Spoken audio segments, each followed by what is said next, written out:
titled Trust, Love, Health, and the False Gods. So I'm sharing 3 or 4 miscellaneous messages for you today. First of all, is sort of a prayer, if you want to close your eyes for this. Creator, let me feel you. Let me know your love. This day I choose to trust more fully, to set aside my need to control, and simply trust your hand. You are in charge of the outcome, dear Source. I need only to show up and make myself available.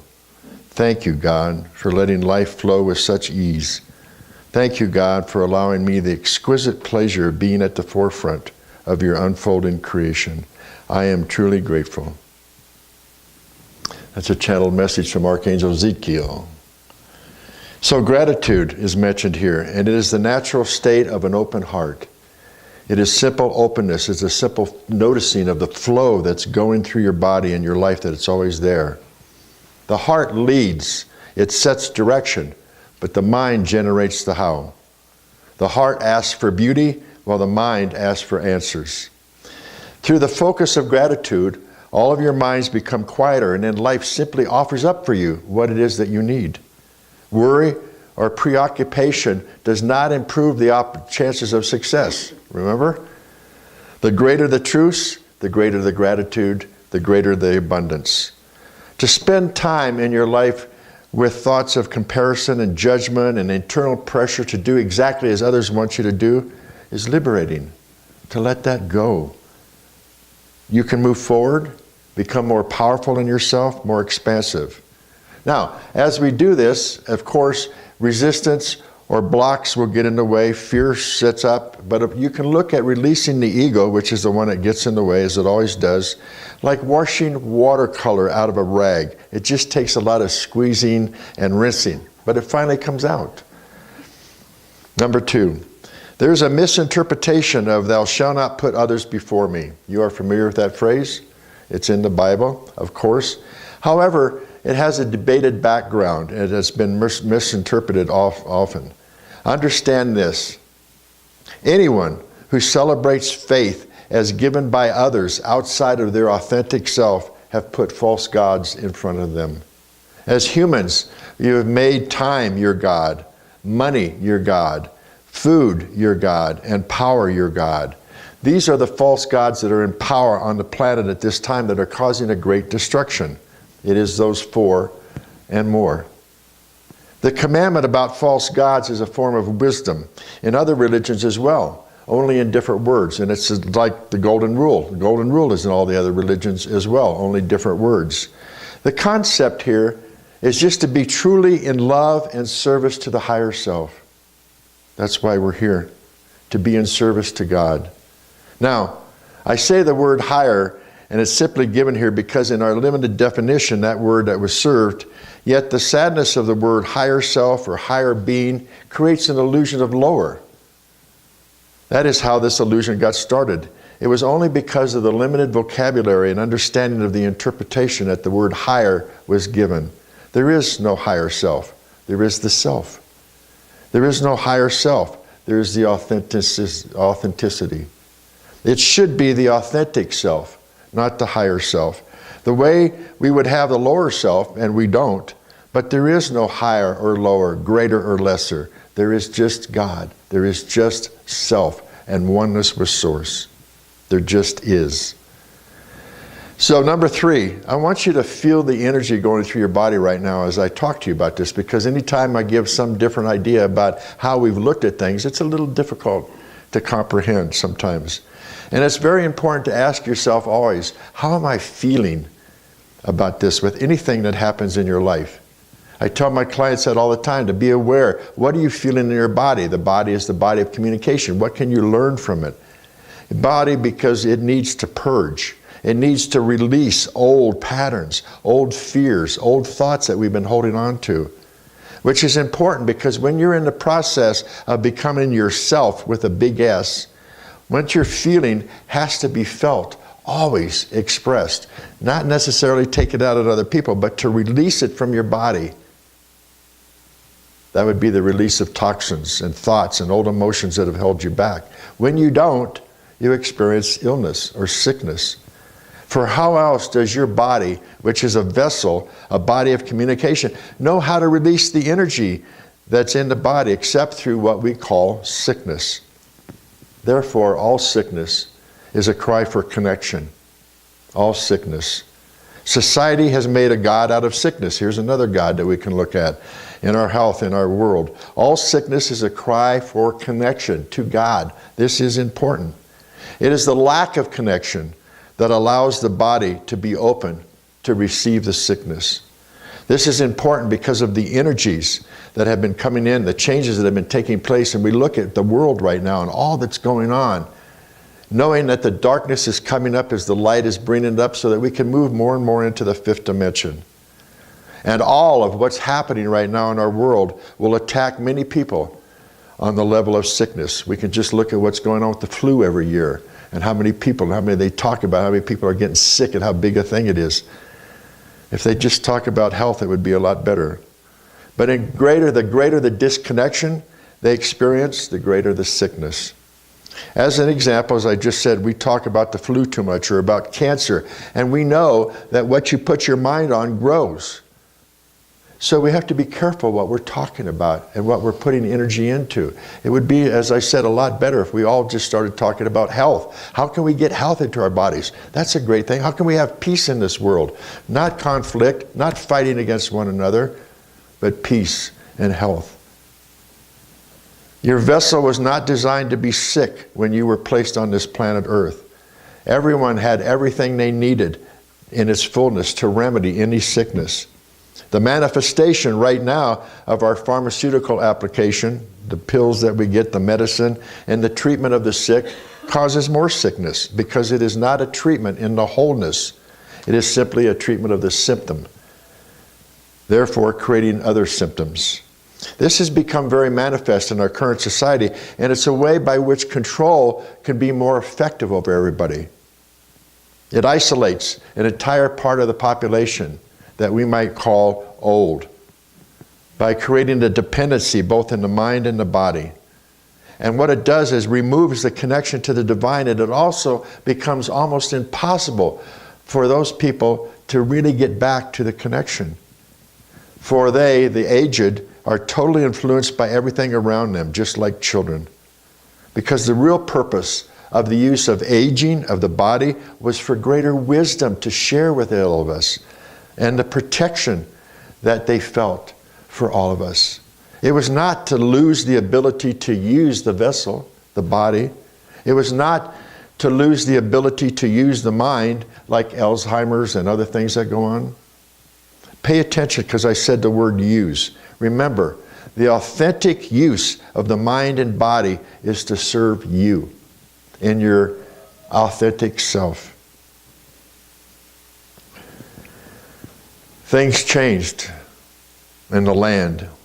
The reconnection was gone. The teaching cycle was interrupted. And those that were in power took charge to make the decision or the discrimination of what they thought was the best for people out there. And we've given ourselves into that so much over our lifetime. It's time, and what it did was it started the disconnection of self-responsibility. How can you ever reconnect with God and your authentic self if you do not have the responsibility of all that goes on in your life, all that you do? The more you give away your responsibility and your responsibility for what you do, you become disconnected again. And there are so many ways and so many enticements in our world that pull us away from ourselves. And we always want to go outside for something rather than staying inside and connected, as I said, to God, to the authentic self. It is important, beloveds, to instruct everyone how to maintain the wholeness of their body without the use of pharmaceuticals. And in my practice, I've witnessed the truth of this, and even in my own life. Clients who developed a deeper communication with their body and their soul became more peaceful and recovered more quickly. If the patient chooses to widely use the time that they're sick or feeling ill to shift preoccupations of what they're thinking about, to work on creating more joy in their life through any lifestyle change, then guess what? That individual evolves into authentic expression of themselves. Cultivating your inner guidance takes practice. That's why we're here and talk about this over and over again, to practice connecting to my inner guidance. Can you discern, beloveds, the difference between the subtle message of your soul versus the yearnings of your ego? Sometimes we get stuck in that. We think this is what it is, but it might be this. It takes practice because we're not readily trained to do this. Our culture trains us to be dependent on outside authorities, like our family of origin, schools, religion, television. All of them program our value system and our expectation. And as a result, we have lost touch with our true guidance. We have lost touch with our pure joy inside. It is now more important than ever before to be more accepting of ourselves, totally, unconditionally accepting of ourselves right now, to simply be kind to yourself and to others as we go through and explore this experiencing that we're having on earth.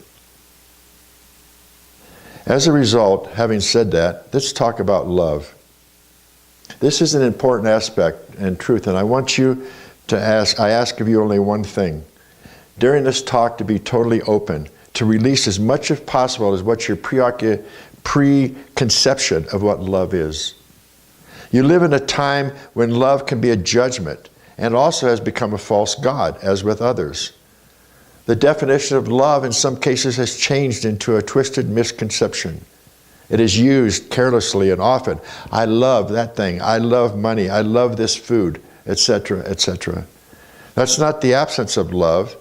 This type of expression removes us from the connection of Source and unable to come home. For this misconception of love has grown, so has the destruction. We live in a society that worships children and yet simultaneously perverts them in many ways. This society is permeated by distortion, by the display of unhealthy and shadow expressions that we have in the world of both masculine and feminine energy, which is what we should be honoring when we talk about Father, Mother, God, and the energy, the masculine, feminine. Yet we have so many negative comments and thoughts that come towards each of those, that come towards us. If we were to see more how we worship God, the false God of love, the more that we become easy to, you toss that word around without true meaning, and then we become disconnected. At that level, love now has the component of judgment, such as, I love you if, I love you only, I love you maybe, I love you for a year and a half and then I love someone else. When we show disrespect to the love that is divine, we are disrespecting the divine. There will be of those who said, oh yes, but you got into this marriage. It's a bad marriage, it's abusive, but you have to stay. Know that it was never a marriage, for it was not based on divine love. And of course it will be dissolved in some way, for it was never real to begin with. It was part of the illusion and the destruction of love. And in my own life, as an example, I do mediation for child custody cases, and so many, because we've taught them, women come in that were put up with all the abuse in their relationship, or their husband not being there for them when the child was born. But they tell me, oh, I had to stay there because I was taught to be there and keep the marriage going. I was taught I love him, even though I'm getting abused. And it's not till sometime later on they finally wake up and go, what am I doing here? So we're not, instances like that and other instances in our life where we're not being connected to our authentic self, where we give in to what society has told us to do, to taught to love no matter what, to stay there for the sake of the children until it's too much.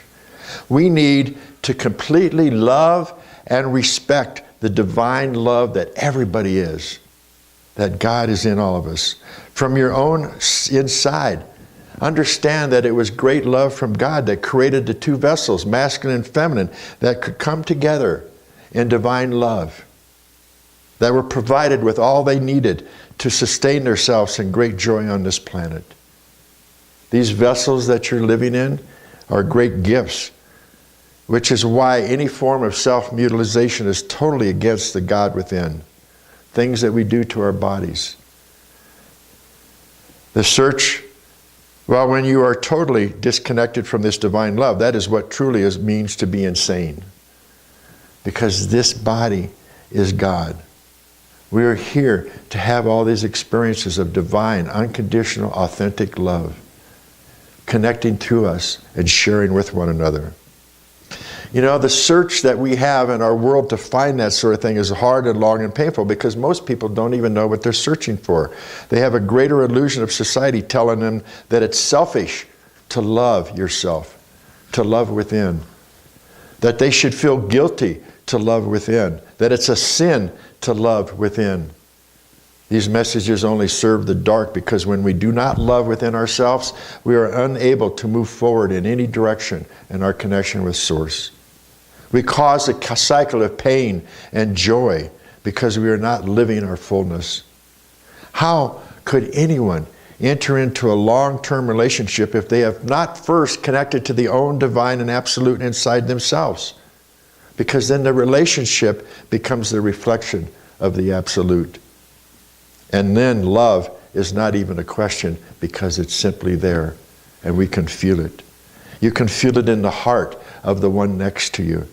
You can see it in their eyes. You know the power of the energy of love that surrounds you because there's a richness and a fullness that you feel that cannot be found in shallowness. Love is truly what binds all our souls together. The soul has much love as a component, and so I must address to you about this love and how to relax into it more, because without true relaxation, this love cannot be. There's too much worry. There's too much blocks going on. So, the relaxing into love is about the unconditional love in each and every one of you and in everybody. It's about loving all the parts of yourself that you may not love right now. Do you find yourself saying, oh, I love myself, but yet there's this little area that I've got carrying some energy around, or this thing I have judgment about myself? No, we are talking about loving every part of yourself and blessing God for the opportunity to be here in this physical body with other people here, to experience love, to be able to look at this opportunity. Wholeness, beloveds, is your birthright. And if wholeness is your birthright, then so is love, divine love. Whatever is your birthright shall come forth, for of course it never left. We just twisted it and challenged it in our own life. But remember, when you are in your wholeness, the all-us of which I talked about last week, the allness of who you are, it's your authentic self that is guiding you. For you are no longer clinging to the illusion that you are no longer living in the false God of love. Time to let it go. So move out of the false God self and into the authentic self of love. Okay? Starting now. And I want to close with reading A Vision for Spiritual Mastery. We envision a world where the common intent is spiritual mastery. The inhabitants of this world want for nothing, for they state their intent for the highest good. And consequently, the universe joyfully fulfills all their desires. Everyone generously gives to each other, for they realize there is plenty of everything for everyone. Ownership loses its importance as each person finds himself with space, shelter, nourishment, and resources. In a world such as this, there is an absence of competition for employment because everyone is self-employed, happily doing what they love. In their quest for spiritual mastery, humans realize their own potential, finding that through thought, they are able to transport themselves anywhere in the universe without physical transportation vehicles. Now, most people find themselves at peace with the environment, with all their needs satisfied easily. They enjoy themselves with each other, communicate freely with their guides, state their intents clearly for spiritual growth, and find themselves enjoying a beautiful life on the planet Earth that thrives on awareness, love, peace, and the joy of living in the present moment. Oneness is evident and never questioned. The planet is happily receiving the bounty of the universe, and its inhabitants are in realization of their multidimensional selves. And we all know now that we are spirits in physical bodies, as opposed to physical bodies with spirit. And we recognize the oneness. That is our intention now for the highest good of all. Namaste.